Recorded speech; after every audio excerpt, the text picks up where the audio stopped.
Even a few hours ago, as I'm recording this podcast looked very different.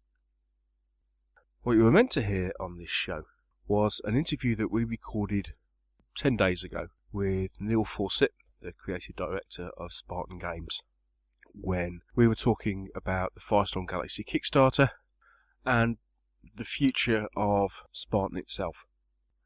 What the plans were for the coming months. All that changed, however, on the afternoon of Friday, 25th of August, when Spartan announced that they were ceasing trading with immediate effect.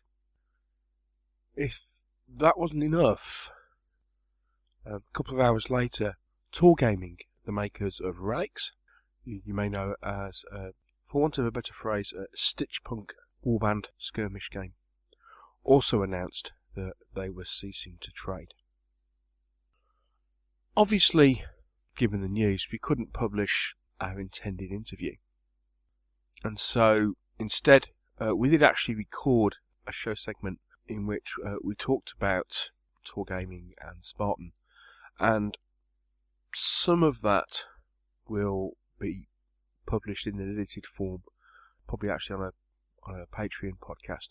However, as probably many of you who regularly listen to the show will know, I'm actually friends with Neil Fawcett from Spartan Games, and after an exchange of messages with him, I must admit, I thought even talking about the issue of Tor and Spartan closing, while it's of interest in the greater scope of what's happening in the industry at the moment, could probably happen at a better and different time. So what remains is a cut down show on this occasion, where we will discuss some of the news from GenCon and also talk about what we've been getting up to hobby-wise this week. However, I'd like to take this opportunity, first off, for those people who worked for Wargaming and worked for Spartan Games. I'd like to wish them the very best for the future.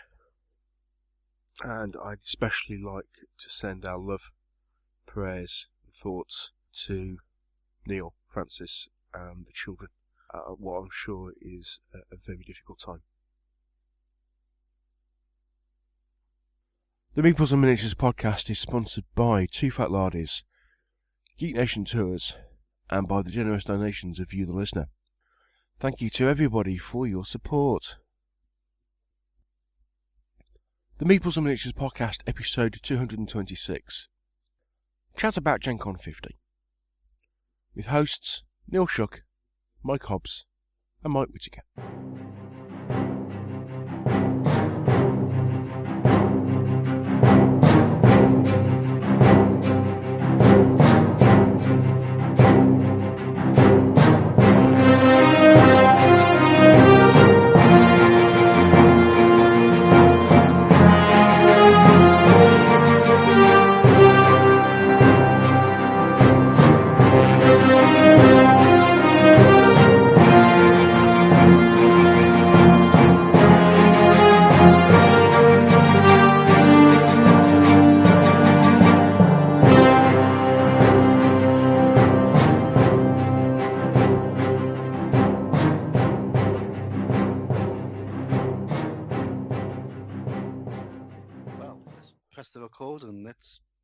The show. So, 10, 3, 2, 1. Go, Neil. Hello, and welcome to another episode of the Meeples and Miniatures podcast. My name's Neil Shuck, and on this show, I am joined once again by the Welsh wizard himself. It is Mr. Michael Hobbs. Hello, sir. Hello, Neil. Hello, Meeps. How are you? Oh, I'm very well. I was about to say, especially all of the Forager Meeps. All of the Forager Meeps, indeed. Yeah, you've had a huge shout-out from the Forager gang. So, hello, Meeps. Hello, Meeps. It should be pointed out that if you want to look at Forager, it's coming to Hereward. Yes. Oh, yes. I actually got a game of Forager last weekend. But more of that More of that shortly. And yet again, jumping onto the microphone before he's been formally introduced. And he's back after a week of frantic music rehearsal. We have our resident musician, with or without cake this week, Mr. Whittaker. Without cake, with tea. Greetings, sir. How are you? Trying to grab a mouthful of tea every time you talk to me, mostly. Excellent. I'm sorry, it's such a good cup of tea, I couldn't resist another swig. Swig or slurp, Mike? Are you a slurpy? I'm a swigger. You're a swigger, are you? Yeah. I'm definitely a swigger. There's one for the meeps to ponder. Welcome both. Thank you. Yes, we have shed loads to talk about this week. And we'll start with the fact that it was GenCon last weekend. And obviously, those of us on this side of the Atlantic Ocean were just catching up with things on social media as people were sharing. And indeed, the gaming social media went a little bit mad, I think it's safe to say, early on Friday evening UK time, at the end of the Fantasy Flight in-flight report. Did it ever?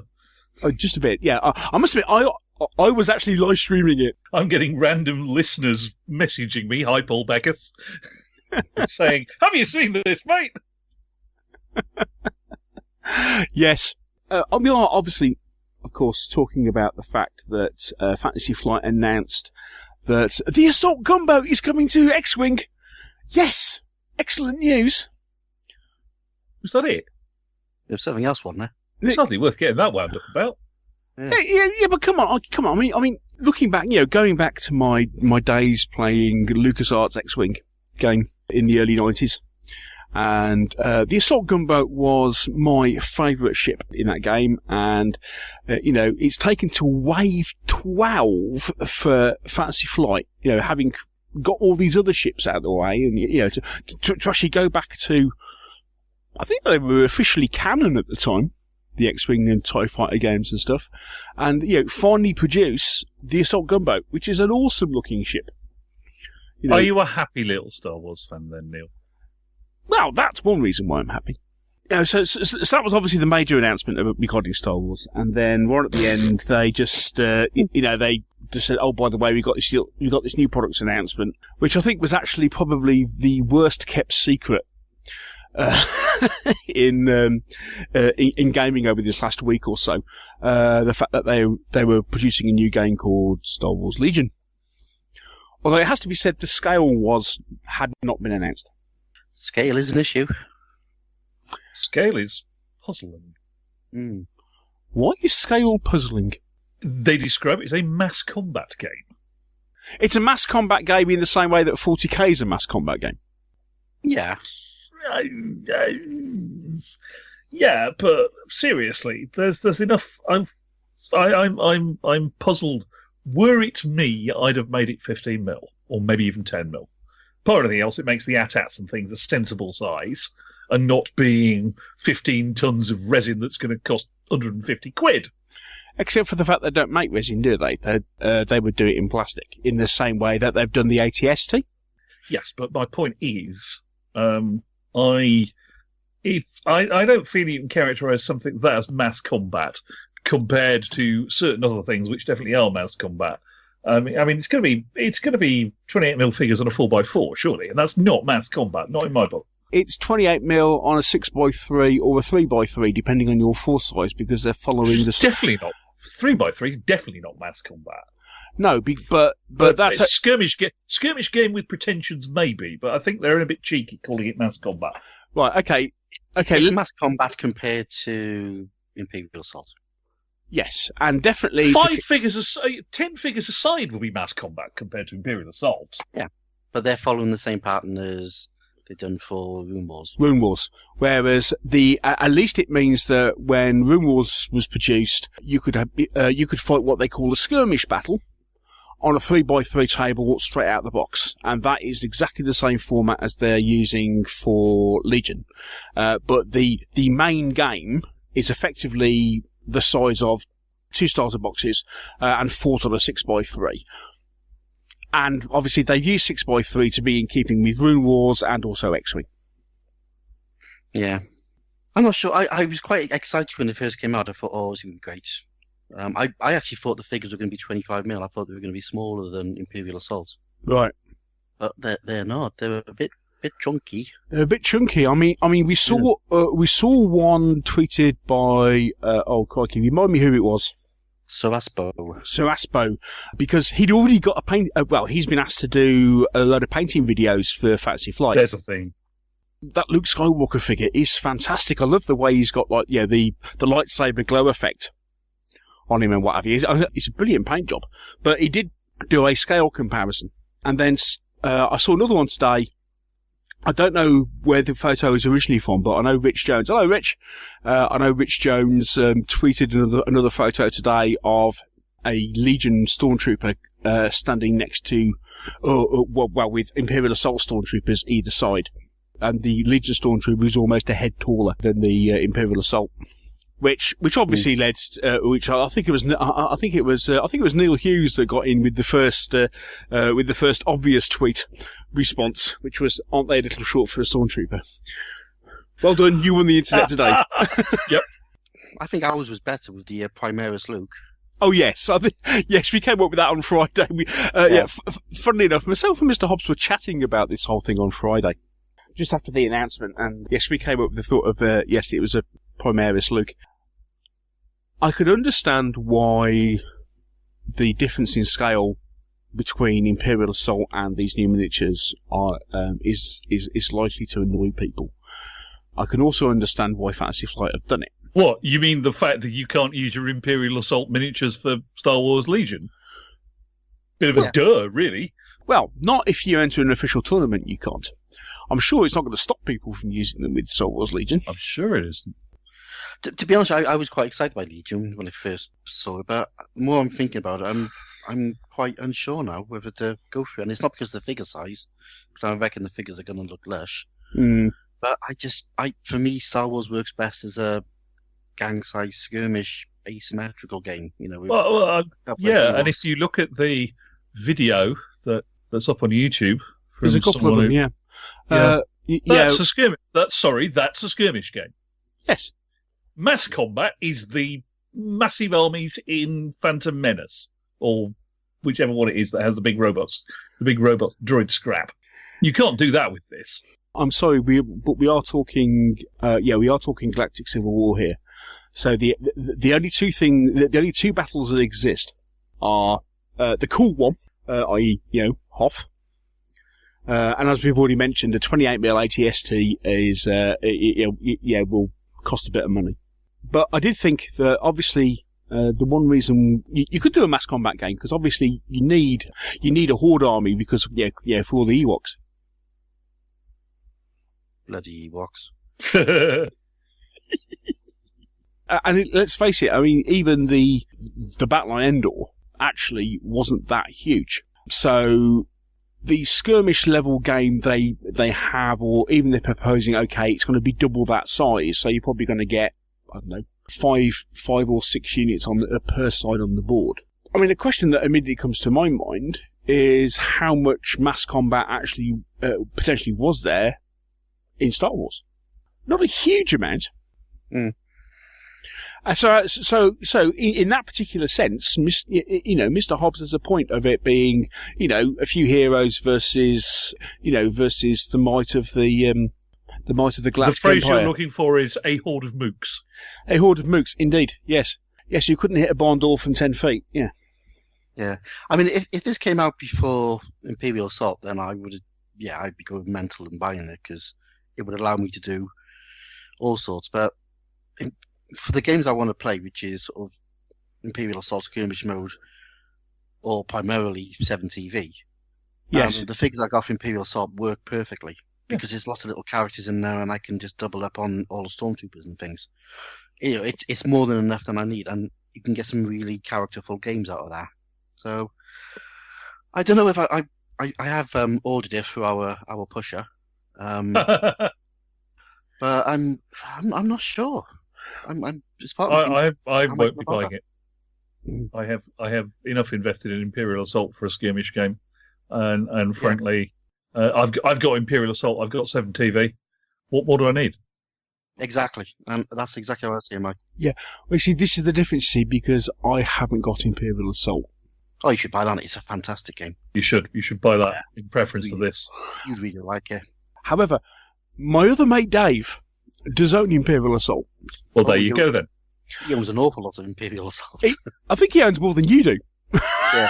Yeah. He certainly owns more. I'm only 3 expansions in, so he certainly owns more than me. Yes, my other mate Dave, Mr. Hickman, who Mr. Whittaker now knows because he met him on Sunday. Hi, Dave. Yeah, has gone a little bit all in on Imperial Assault. So, in that particular instance, because Mr. Hickman has bought Imperial Assault, it leaves me free, should I so choose, to dilute your hobby. What, dilute my hobby even further by acting like an 11-year-old child and buying Star Wars Legion?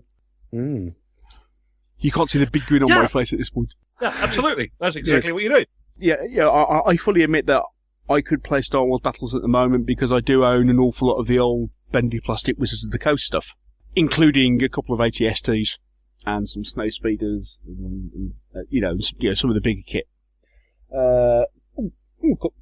Couple of snow speeders and dewbacks just here, in fact, just behind me. Anyway, let's face it, the Wizards of the Coast stuff was, it was what was available at the time. Given the look of the new minis, and the Imperial Assault stuff for that matter, I think for me, Star Wars Legion is almost a must buy. But that, as I say, that's because I haven't got Imperial Assault. Oh yeah, you definitely go for it. I mean, it's if you're using Room Wars and it's using some of the mechanics from there, that's going to be quite interesting. I mean, looking at the playthrough rules, it seems a little bit of a cross between Room Wars, X-Wing. I mean, it doesn't use the order dials that X-Wing and Room Wars uses. It uses an alternate activation. It uses alternate unit activation, but you're allowed to give a certain number of units orders. So they're going to activate, and then other units are drawn out of a bag, so they activate randomly. Okay. I mean, looking at the gameplay looks really interesting, and there's a few things apparently that they weren't demoing, like suppression, apparently due to they were trying to keep the demo simple, so they didn't include all the rules. Combat looks to work very similar to X-Wing, for example, because it's all it's all the usual custom dice, hits, critical hits, surges. Although being Fantasy Flight, of course, it's a different set of custom dice again. Oh yeah, you've got a different custom dice. Oh yeah. I'm not surprised it's a different scale from Imperial Assault for obvious reasons, and people have accused them of being, I don't know, what's the phrase? Money grabbing Watsits, I think was came up almost to that effect. They're a commercial company that they've got to pay, and they're as aware of what gamers do as anybody else. So, what you mean? Go, ooh, shiny, and spend money? Yeah. Well, yeah, and plus the fact having already got a 25, 28 mil range of Star Wars figures around that lots of people have got. If they then produce a Star Wars game in that same scale, they are effectively going to lose sales. A couple of people, I know several people who basically turned around and said either Star Wars Legion is A, the death of Imperial Assault, and B, the death of Room Wars. I can't see it being the death of Imperial Assault, simply because A, Imperial Assault has got a huge following anyway, and B, Imperial Assault is a board game. And, there are loads of people who will play Imperial Assault who will not touch a free-form miniatures game. Death of Room Wars, I can see where they're coming from, because, but I think the problem with that is that Fantasy Flight need to get their act together and get a lot more releases out for Room Wars. Again, this is the difference where you get between where you have a company with a fantasy game and a sci-fi game. Yeah. And which one you're going to choose? Oh, and we've seen that somewhere else before anyway. And hey, guess what? The sci-fi game is much more popular than the fantasy game is. It's blooming Star Wars, isn't it? Yeah, it comes down to the commercials, isn't it? Yeah, this is it. Yeah, and as opposed to some people going, well, why is it? Why was it 28mm as opposed to 15 or 6. Well, it's obvious, isn't it? That's kind of where the market is at the moment, and they're taking on the elephant in the room. But interestingly, this time round, there might actually be a case of it's a big enough company with a big enough IP. Yeah, I mean, don't get me wrong. I think from a point of view of Fantasy Flight being who they are, 28mm is the obvious business decision. Just wearing a wargamer hat, it's a bit disappointing. Yeah, I can see what you mean. But having said that, I will also point the honourable gentleman towards X-Wing, and just mention the fact that they did X-Wing, and then subsequently produced Armada. Yes, I'd also point out that Armada is considerably smaller scale than X-Wing, not larger. You completely missed the point of what I was getting at. Possibly. Yeah. Perhaps at some point we will be getting Star Wars Epic Legion for larger battles. You never know. You never know. If Star Wars Legion goes well, you never know. Somebody sooner or later is going to go, I want to do an affordable Battle of Hoth. Yeah, but wouldn't they do it as a board game? Fair point. Well, having thoroughly opened that can of worms. Yeah, I mean, technically there's no problem with them doing the stuff because they've got all the molds. Yeah. But I think if they did a big mass battle, they would go back to their wargame roots. Yeah, and probably do like a CNC version. Yeah, which I'd buy. So, interesting. Obviously, at some point, one of us is going to get it. So we'll let you know what we think. You will, Neil. You will. Yeah, I've already pre-ordered it. From our pusher. So in fact, two of us will get it because Hobbsy's also pre-ordered it. Yeah, but he might change his mind. Might change my mind. I'm not sure. I've heard people get kneecap when they do that with your pusher. Yeah, so we will be talking about it in due course. And again, I think the one thing they will need to do, which Fantasy Flight have failed to do with Rune Wars, it was interesting again. I mean, we were talking about this when we were down at Firestorm a couple of weeks ago. I talked about this with when we were talking with Rob and funny enough, we were talking about Rune Wars and the fact that when they had the retailer day with Asdevium, and they said this is the release schedule, and all the British retail guys turned around and went, it's not quick enough, because miniature wargamers want everything now, and you can't, making somebody wait 3 months so they can complete their army or even buy a second unit for it. Give me the shiny now.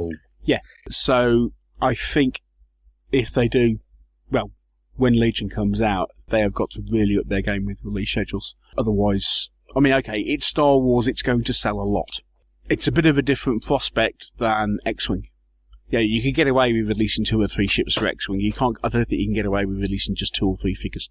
Before we move on to the next segment, there is other news out of GenCon, which I'm surprised you haven't mentioned yet, because you were very excited. Oh, what you mean? Go on. The Joan of Arc game. What, you mean that board game, that 15mm board game with that dragon with a 21-inch wingspan on it? Yeah, that's the one. Oh, dear me, that looks nice. Have you seen this one, Mike? No, I haven't. It's the new game from Mythic Games. Uh-oh. Which is coming to Kickstarter in October. It was although I think they were demoing or doing some demos in France, but they had a big show off of stuff at GenCon. Whether or not it's an add-on, but yeah, everything's 15mm. It's a board game. It's a mass combat. It seems to be like an army board game. Includes scenery, miniatures. It's set in a fantasy 100 Years War, and yes, the centre point of their display was this freaking huge dragon. I've also found out something else about that, because I had a brief chat with the voice of Olympus, who we've had on the show on the odd occasion in the past. And since he was the voice of Olympus during Mythic Battles Pantheon, I just said, "Dear voice of Olympus, Or Jake. Or Jake, yes, indeed. Dear Mr. Thornton, are you still working with Mythic Games? And if so, we are following the GenCon news with some interest. Is there anything you can tell us? And perhaps maybe we could arrange an interview and chat about it nearer the time of the Kickstarter." Had a brief chat with Jake, and Jake came back and said, yeah. Oh, and he's working for Mythic Games, and he's actually writing Joan of Arc. Oh, the tragedy. That won't suck, then. To which I responded, yes, that has increased the certainty of me backing that Kickstarter. Oh, my giddy aunt. I've just seen some photos of the dragon and the castle it's sitting on. Yes. Holy freaking bleep. It's just a bit nice, isn't it? Well, it makes the Dungeon Saga dragon look like a bloody fire lizard. On the like Dungeon Saga dragon, he's pretty impressive. Yeah. I mean, but it's like a proper dragon by scale, isn't it? And if that is 15 mil, that is one of the most gorgeous 15 mil minis I think I've ever seen. The Joan of Arc is stunning. If that's going to be the quality of the miniatures, and let's face it, I think Mythic Games have been really pushing that with what they were doing for Pantheon. Bye my bank balance. Yeah, that looks pretty stunning. And the gameplay looks good as well. Looks very interesting. It's all hex based as well, isn't it? It is. Yeah, it's all hex based, and it's got and the scenery looks really good. And it's like, I haven't seen a YouTube video of the play for that yet. I've still got to do a hunt for that. I'm just looking at the stills of the crossbowmen. Yeah, those are stunning. Wow. But they're really, really nice. I mean, so basically it's a case of 100 Years' War armies plus fantasy. And let's face it, if you need to make your armies bigger, I'm sure there are other people who will sell you 15 mil 100 Years' Wars figures. Indeed. But these probably be 17.5 mil figures. What, like most people's 15 mil figures, you mean? Yeah. Indeed. A couple of people did ask when Joan of Arc was announced, and they said, "Oh, can you find out more about it?" And I said, "Oh, yes, I'll see what I can do." And the answer is, at the moment, I've got to confirm something next week. But all being well, we will be chatting with Mr. Thornton. Okay, so I'll be done for that bit. Yeah. Yeah. So that must be one of our longest introductions ever. We kind of got distracted. Yeah, we did kind of get distracted just a little bit. So what we'll do, we'll take a quick break, and when we come back, we'll chat about what we've been up to, as opposed to what's been going on at GenCon.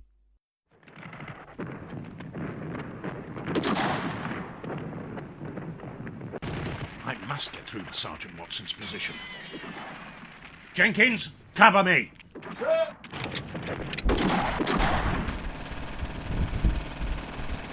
Whoa. Sergeant Watson, bring your men in. Withdraw. It's all right, sir. We're enjoying ourselves. What? Yes, sir. It's these here chain of command rules, sir. We're having great fun. Chain of command? That's right, sir. It's a challenging but fun blend of command and control. It gives me the freedom I want to fight the way I want to. Never had so much fun, sir. And we've cooked you some sausages. Can't be helped, sir. Me and the lads are staying put.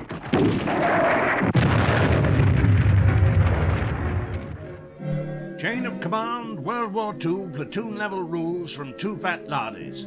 They really put you in control. And they're even better than sausages.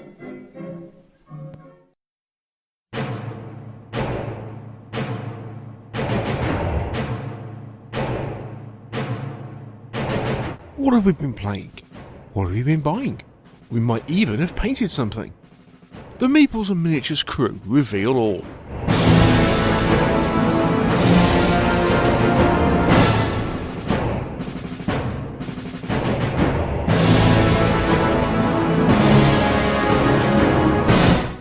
Welcome back, and we're going to chat about what we've been up to, which this week is subtitled The Meeples Confessional Part 2.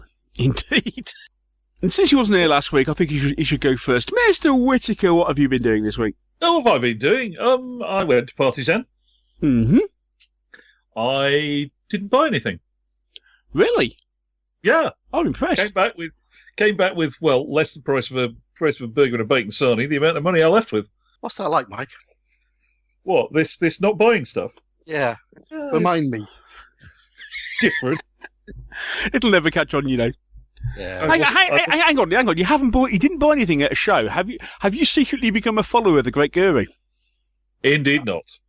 I think he's become the new guru after last week's confessions.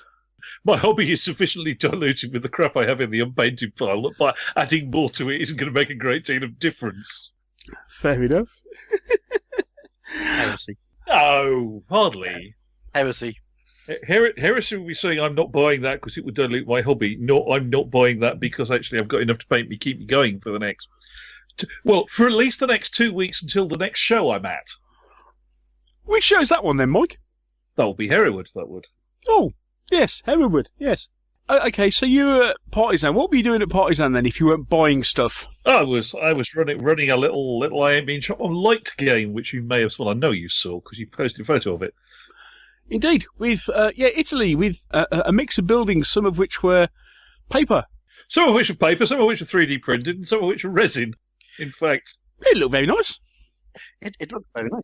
Yeah, it looked lovely. Fairly convincing, considering. There's a little drawback with some of the paper terrain ones, that they are slightly too small for 2 Flames of War medium-sized bases, which is a bit annoying. Mm. You could wish they would, as it would help greatly. My wife has just handed me a cup of tea and a small neodymium magnet, which is a very strange combination, and I don't know why. Don't swallow the little tablet. Don't swallow the little tablet, absolutely. Basically, the paper terrain ones, now I've actually finished building all of the blooming things, are very nice. As I think I may have said in the past, the box, the instructions lie. They say you can assemble one in 5 minutes, and there is no way you can. But they're quite nice. The little sort of lift-off ability to turn them into ruins is quite handy when the Germans are packing a Sturmpanzer full. Yes. Your building appears to be reduced to rubble by this 150mm howitzer at point-blank range. Funny that. Good fun little game. Interesting. I think it's the first time I've technically actually run a demo rather than a participation at a show. And it's quite interesting to see that, with hindsight, small 15mm games do not attract people's attention, even if they're nice crowded town tables. We got very little interest. Oh, that's interesting. Which is kind of odd. As far as I could see, and I was probably a gross oversimplification, but number of people around demo games seemed directly proportional to the size of table, as far as I could tell. The big games with big scenery and gosh, well, look at me in big scale tended to have considerably more interest than us smaller games. So I think it's an interesting takeaway for the future. But it has to be said that the big game that was there was incredibly nice. Are we talking about the same one? Well, I don't think there's anything bigger than that. The 40mm Napoleonic game. That was not small. Yes. In all senses of the word. No. Scenery by Dave Marshall. Uh-huh. Because that was the game he was talking when we spoke to him a few weeks ago, and he was talking about the Napoleonic game that won Best in Show at Salute. That was the game he was talking about. Yeah, the tables have been stunning. We've got potentially a better, although knowing how Huntington, it could be slightly wacky. The Huntington guys are bringing their Zulu game to Hereward on a 12x6. On a 12x6? In 54mm. I can't wait. I absolutely cannot wait. That's going to be awesome. I hope they got a couple of tall people.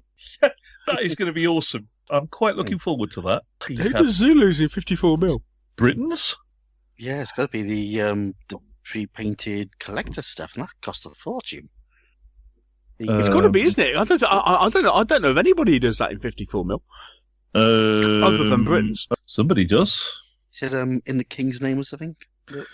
That That can Might be. Yeah. PlasticSoldiers.co.uk do Zulus in 1, 2, 3, 4, 5, 6, 8 in packs of 8 for 24 quid.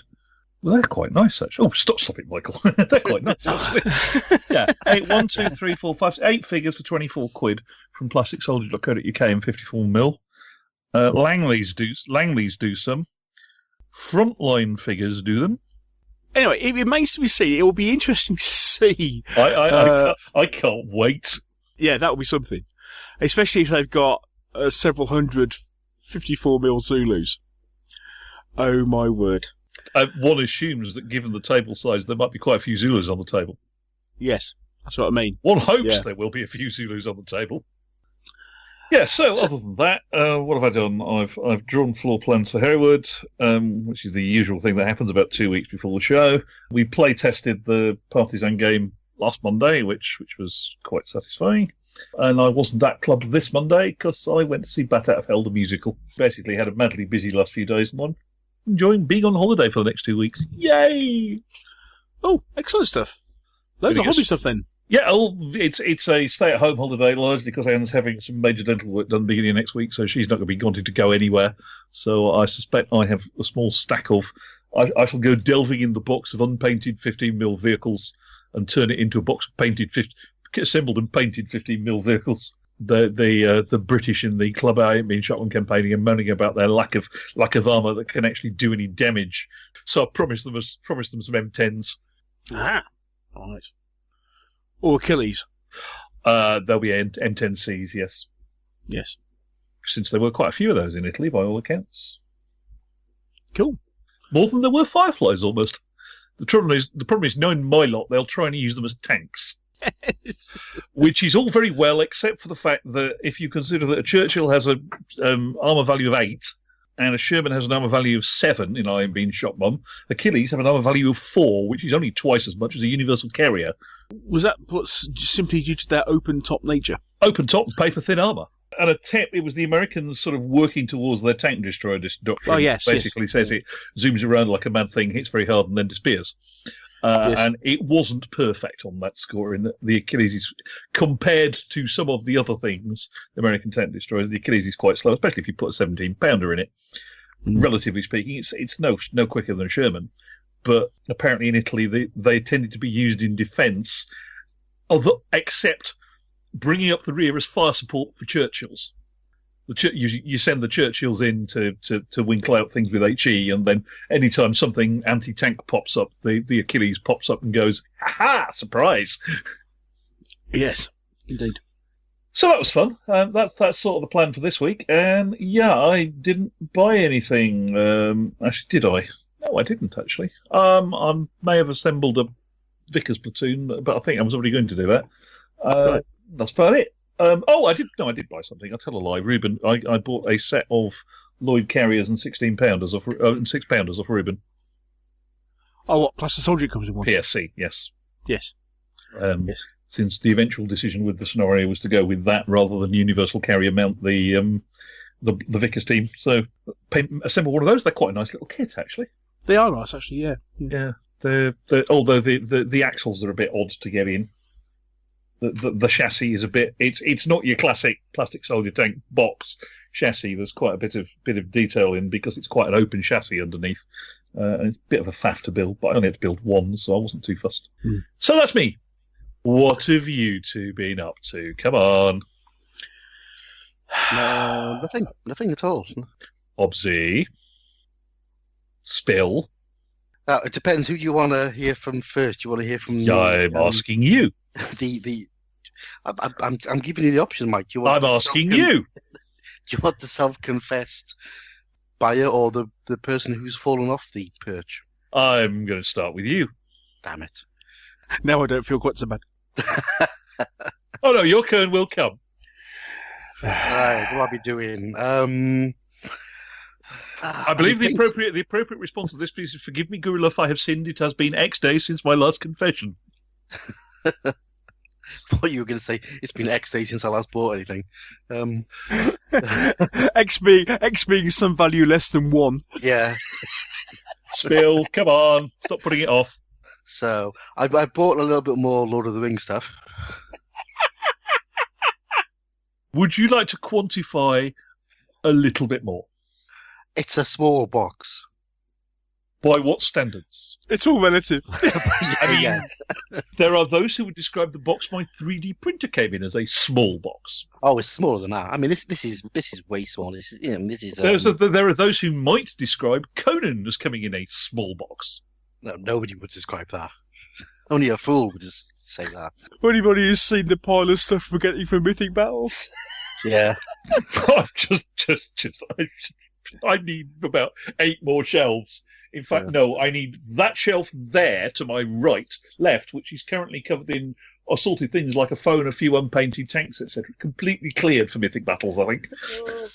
I need a whole new room. I need a new room, possibly a new house. Yeah. Anyway, sorry. Yes. We digress. What did you buy, Hobbsy? Oh, I bought some bits and bobs from so my lead pusher Jeff. Hello, Jeff. Hi, Jeff. Who knows Neil now quite intimately as well, but more of that later. I went to him, what else you got? And he sent me a list. I went, okay, well, I'll take these off you. So I bought a few more Eurocar because I wanted to finish off that army. I want a small pikemen and archers. So I got the archers you get. Yeah, I got the archers. Ha ha ha. And a few more wargs. So how big is your warg army now, Mr. Hobbs? It's it's more than 20. How many more than 20? It's about 30 more than 20. So 50. About that, give or take. So I got some more wargs, and he also had a load of the characters and little vignettes. And I thought they'd be really cool. So we got the Urax with Merry and Pippin on their back, and you mean Uruks? Urax, yeah, and the Tom Bombadil, and I already had Saruman and Gandalf fighting. And I got the Witch King with, I can't remember her name now. Eowyn, yeah, with that one. So all those little vignettes, which I thought would be really cool just to do on small little bases and just sort of scatter on the battlefield, on the sides and stuff. So got those. I was disappointed that you didn't buy the Witch King on the Fell Beast. No, that's the one I didn't get. I was good. I've already got a Fell Beast. I don't need to. No, yeah, but you haven't got the Witch King on the Fell Beast. Shut up, Chuck. You're not helping. Anyway, so yeah, I bought some Lord of the Rings stuff. But I'm done now. I'm done on Lord of the Rings. I've got enough of everything I need. Heard and witnessed. You heard it here, folks. Other than a couple of Mordor trolls. I could do a couple of Mordor trolls. Because they're funky. Anyway, I've been painting lots of Uruk-hai. Mm-hmm. An awful lot of Uruk-hai. I've now got nearly 60 painted.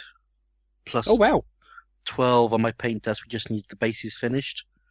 Mm-hmm. So, I'm knocking them out at a fair rate of knots. So that was done. I've had some games. So let's get to the important stuff. Right. Okay. I've been playing Seventh Continent, which arrived last week. Just before we recorded. Yeah, what is it then? Come on, what is it? What is it? The only way I can describe it is it's like a fighting fantasy book on steroids. It's really hard to describe. It's a game of discovery.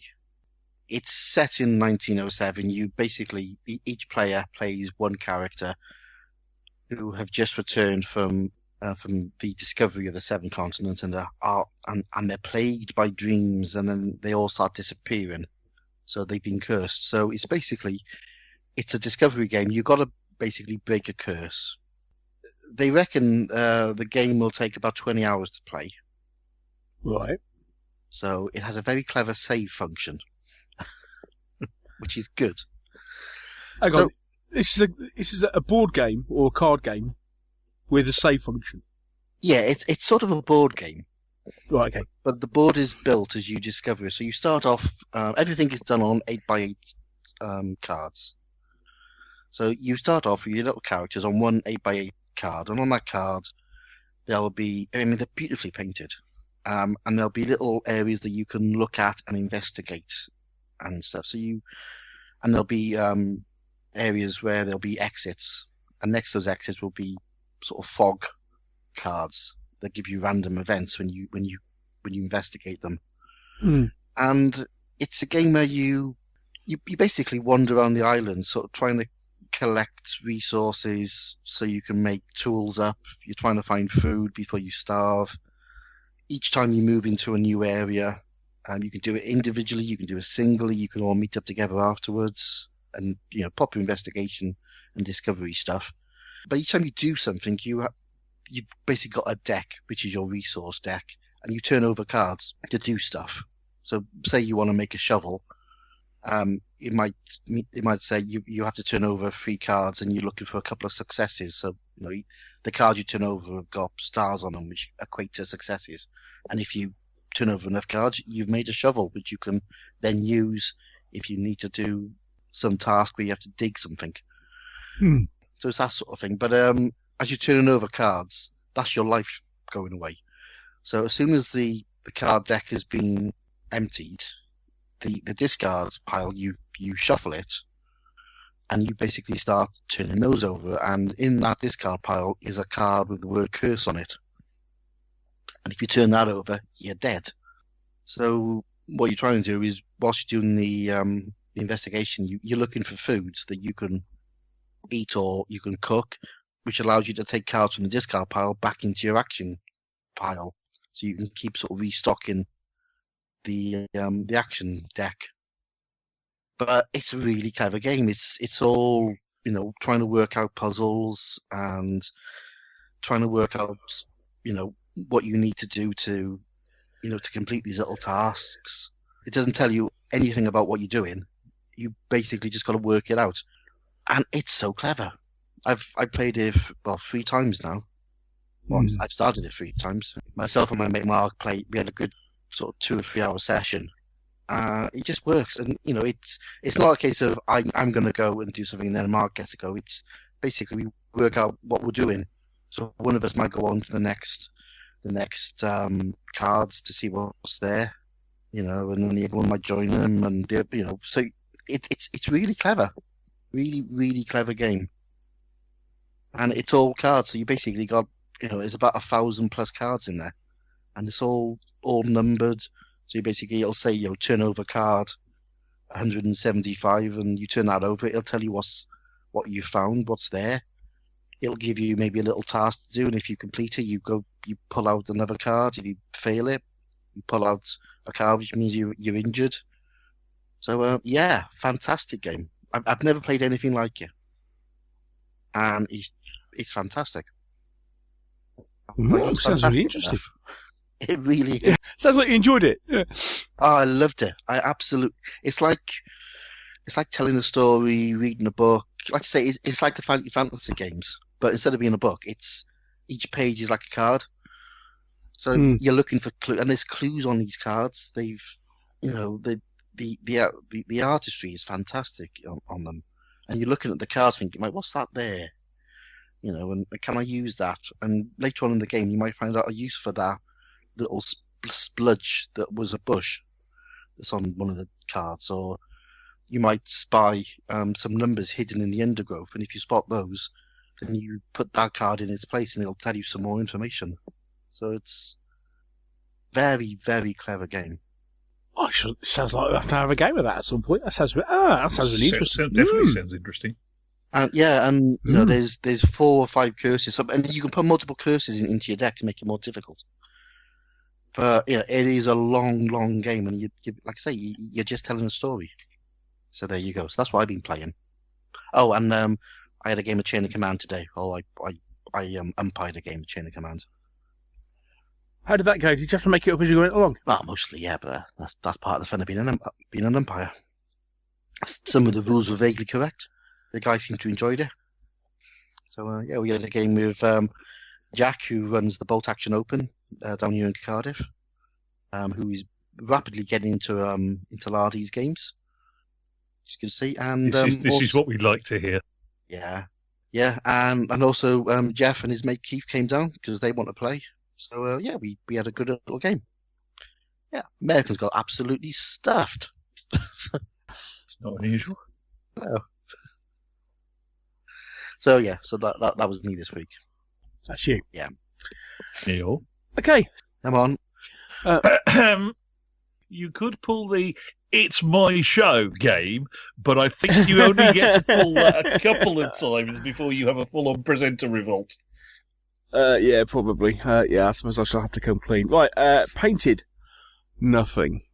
However, I did start assembling stuff this week because, I've mentioned it a couple of times. There is a Warring States Day, which is like an open campaign day for Test of Honor, which is being run at the end of September. You have until the end of August to sign up for it. Anyway, I signed up and I need an army since I don't think it'll be good form to turn up to an event twice and ask to borrow an army. No, I did that the first time round. So I decided that I needed to put an army together. And so I decided to assemble some of the Ashigaru and Samurai miniatures from Warlord that come with Test of Honor, which are obviously the old Wargames factory miniatures. Mm-hmm.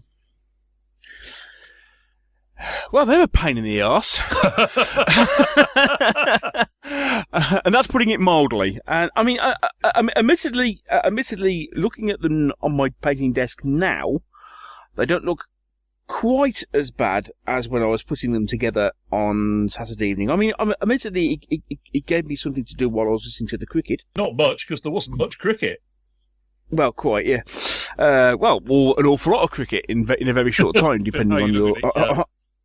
Yeah, but even so, it just has to be said. I say I put these things together, and people were basically coming back to me on Twitter and kind of going, "Why? Just throw them away and do some decent ones." Yeah, completely agree with them. Yeah. I mean, to be honest, I'm just going to paint these to get over my mental block and fear of painting samurai, just as painting practice, because I basically haven't painted anything for about 4 months, so I just want to get a bit of painting practice, get back into these and get a rough army together. Yeah, they're pretty crap.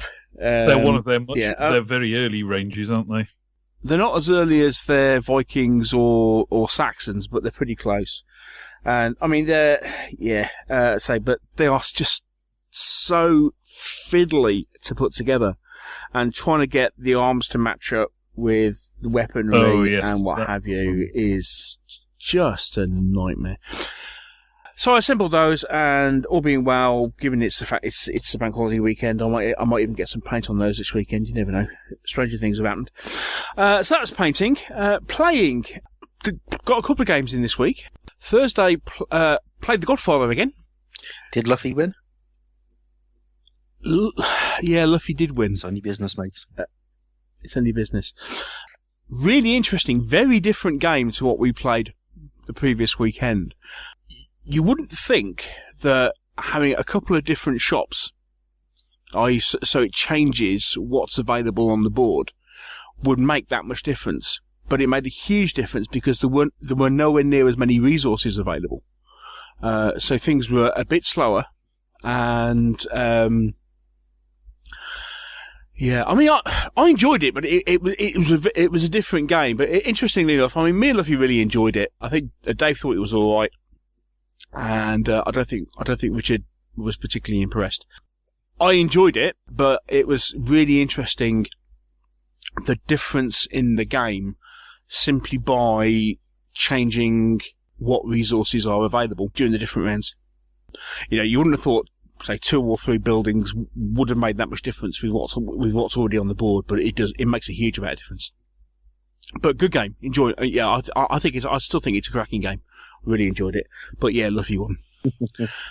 Although to be fair, basically on the last round, people had to nobble me, because otherwise I would have won the turf war, and would have won if I hadn't been nobbled in area control on the last turn.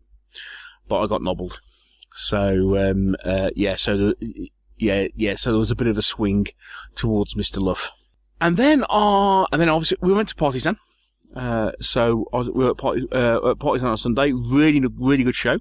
Lovely to catch up with everybody. Thank you to everybody who I chatted to, and said hi to. We had a chat about with the guys at Warlord about Blood Red Sky. I think, given how much we've talked already, I think I'll come back to that. I think I'll come back to that next week. But we did need to talk about that because they did give us a fairly in-depth chat about how the whole game worked. So I want to come back to that. And I got to play Forager with Mr. McWalter himself. So AD witnessed firsthand my atrocious dice rolling. If anything, I'm worse at rolling d10s than I am at worse at rolling d6s. It's because you got 4 extra numbers to mess up on. That's it. Yeah, I mean, enjoyed it. Had a really good time. It's an interesting. We basically played the introductory scenario in the book, and it's interesting set of rules. I'll be reviewing them on the blog in the near future. So enjoyed that, but yes, lost horribly, but had a good time doing it. So that was playing. Which leaves buying, I believe. Yeah, that's the last thing. Buying. Yeah. Well, who are you going to blame for this one? Oh, you. Most definitely. You sure you're not going to blame Matt? Well, okay, I'm blaming Matt, Mr. Deacon, and you because of this perfect storm of events. And the fact that I think I caught something when I was at your place the other week, because all of a sudden I had this relapse. I had this uncontrollable urge to collect Lord of the Rings figures. I have no idea where it came from. From Matt, you said so. It's all Matt's fault. Matt, you're a bad person. Indeed, he's a bad man. Indeed, he's a very, very bad man. Yes, I suspect ultimately it's Matt's fault because Matt and Ralph started it. Despite the fact it was Hobbsy that was that not only started buying stuff, but he then introduced me to the person he was buying it from.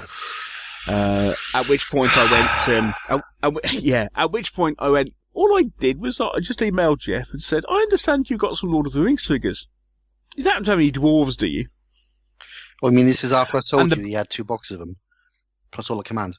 Yes, and the bounder replied, "Yes, and this is how much they're going to be." Oh, that's perfectly reasonable. It's better than reasonable, actually.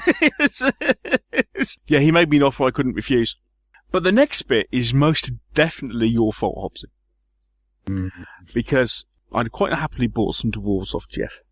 At which point, this little figure, imagine the cartoons, if you were, where this little figure suddenly pops up on your shoulder. You mean you say you had Dave on one shoulder and Mike on the other? No. Dave was nowhere to be seen. No. This was Hobbsy. He was there. He was whispering in my ear, and he was saying, "You can't possibly buy just one army. Well, there's no point. It's going to be an unmatched army. Yeah, there's no point having one army." Yeah. So at that point, I kind of went. Traditionally, who do dwarves fight? Elves. Orcs. Well, goblins. Goblins. Right. Moria. Gotta do Moria. Yeah. Goblins. So I then went back to Jeff and said, "Have you got any goblins?" And he went, "Yeah, I've got a few."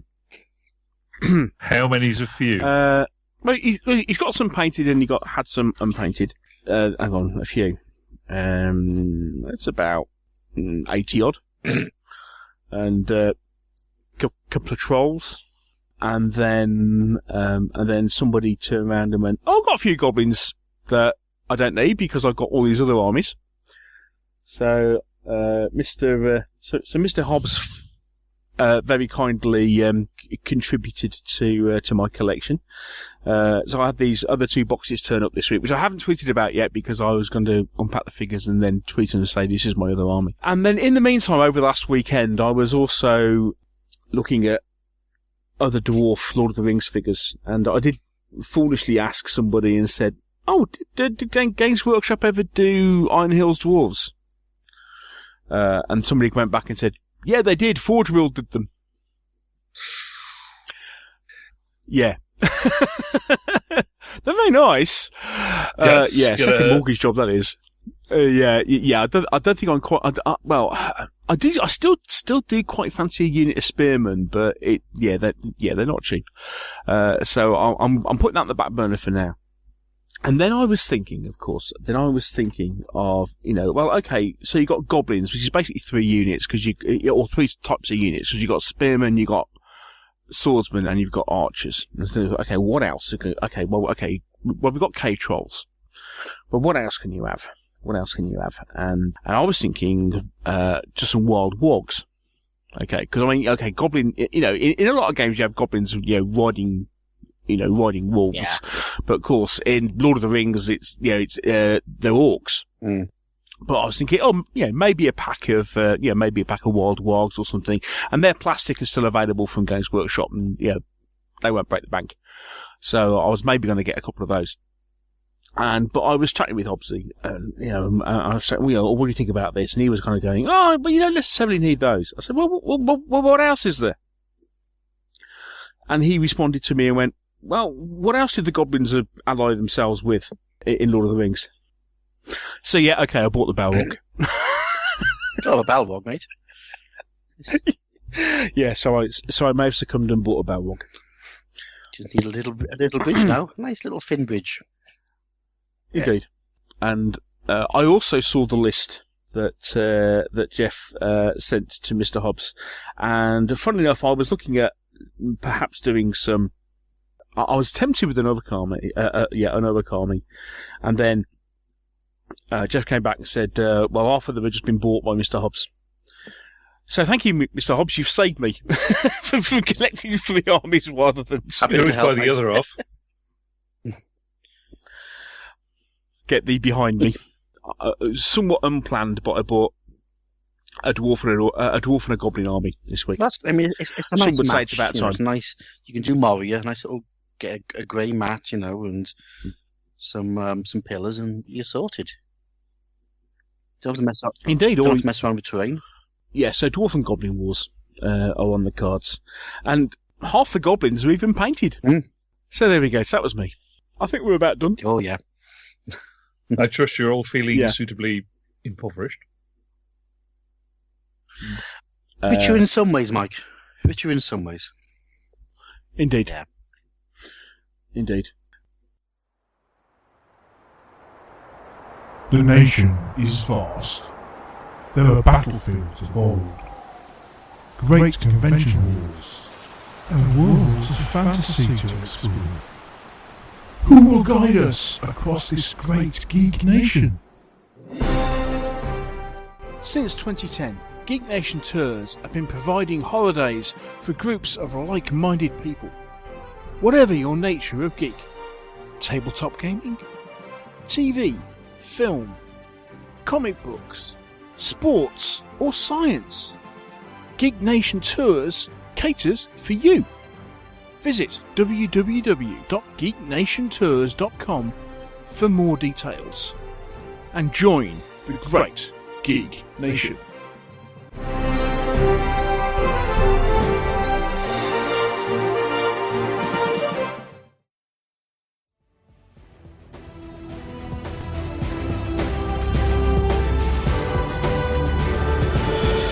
We hope that you're enjoying this episode of the Meeples and Miniatures podcast. If you are, would you like to support us? There's a couple of ways of doing so. You can become a patron of the show by supporting us on our Patreon page. There you can give regularly every time we produce a show. Alternatively, you may want to give a one-off donation, and you can do that by using PayPal. For more details on both these options, please click on the Donate tab on our website www.meeplesandminiatures.co.uk.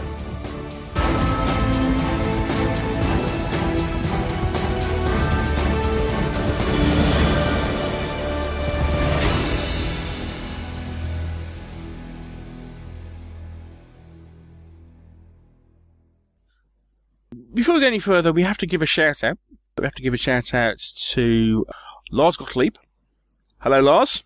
And have to thank him for posting on our Facebook group about the publication that he bought on our recommendation.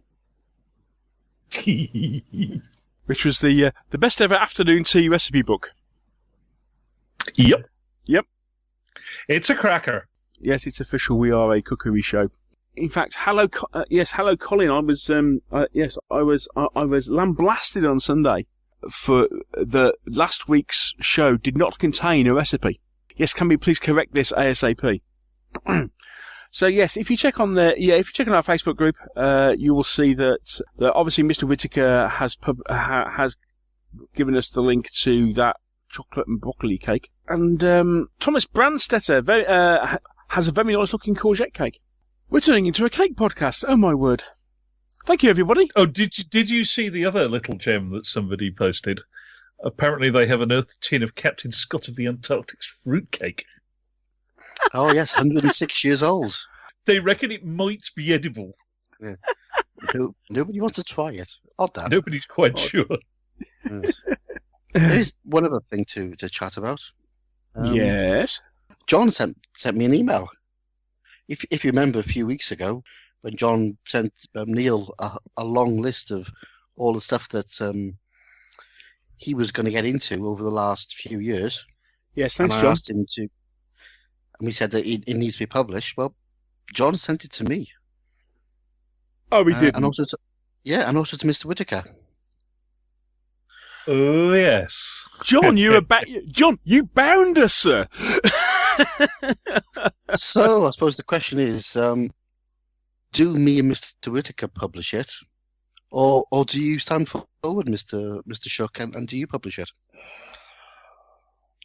Although the one that we've got does include our lists as well. Which we probably need to- And Dave's. Oh, yeah. Is Dave's in there? Oh, yeah. It's very small, isn't it, Dave's? Don't get personal. Well, in that case, then I suppose I shall have to come clean, and yes, I shall publish it. And I tell you what, I will publish it with a status update, which will probably consist of "It's still in the box." No, I sold that one. It's still in the box. Are you sure you want to do that? Because the second in your list is Saga. Second in Dave's list, too. Yeah. I have a painted Saga army. I have Spain, Norman, Black. It doesn't mean they're painted. Come on. And now, admittedly, my Norman Knights, the horses need finishing, because No. It's not those Norman Knights. These are the other Norman Knights. The horses need finishing because that many black horses is entirely unrealistic. No, I didn't have time to paint socks on them. So Or legs, or heads, more bodies, more the tails, or the armour. No, these are not the 32 Normans that are sat above me at this point. On a tray at this point in time. These are another dozen Norman Knights that I built first for the Saga Day that was at Wyvern Wargamers, if you remember that far back, Mr. Hobbs. Oh, that was a while ago. That was a while ago. Yes, it was a long. Yes, that was several years ago now. Yes, okay. I will come. Yes, I will come clean. When you're talking about Fudridge, leader of men, what's that? Fudridge is a set of rules from Tumbling Dice, 1/600th Vietnam Air rules. Oh, right. I have a shed load. What's Quirkle?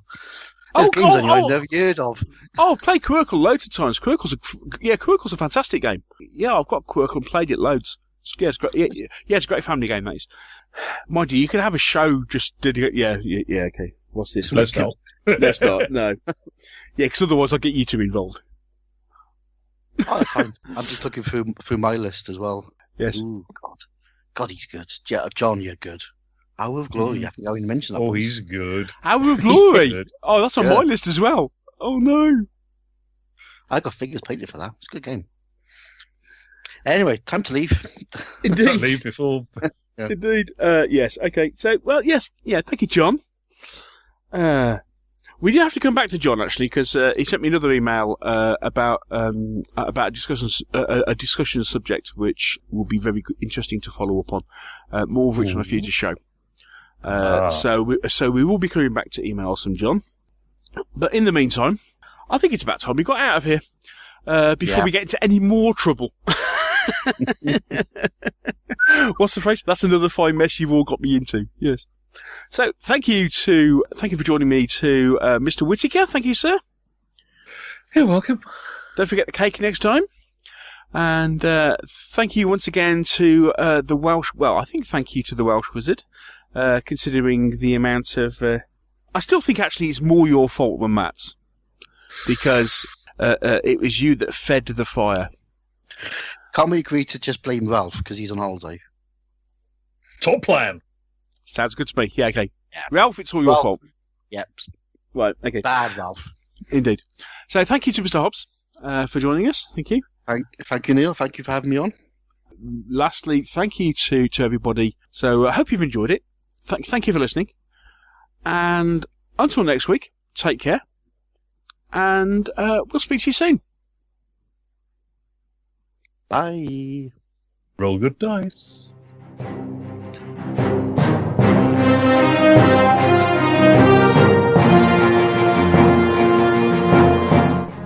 Thank you for listening to the Meeples and Miniatures podcast. If you've enjoyed the show, why not share it with others by leaving us a review on iTunes? And if you have any comments or questions, you can always email the show. The address is info@meeplesandminiatures.co.uk. And you can also visit our webpage, where you'll find a complete episode archive, all the View from the Veranda podcasts, rules reviews, and our blog of hobby items and news, which is updated several times a week. This is also where you'll find the links to our presence on social media. And here you can follow us on Twitter or join our Facebook group. And finally, here you can also find details should you wish to support us by making a donation to the podcast.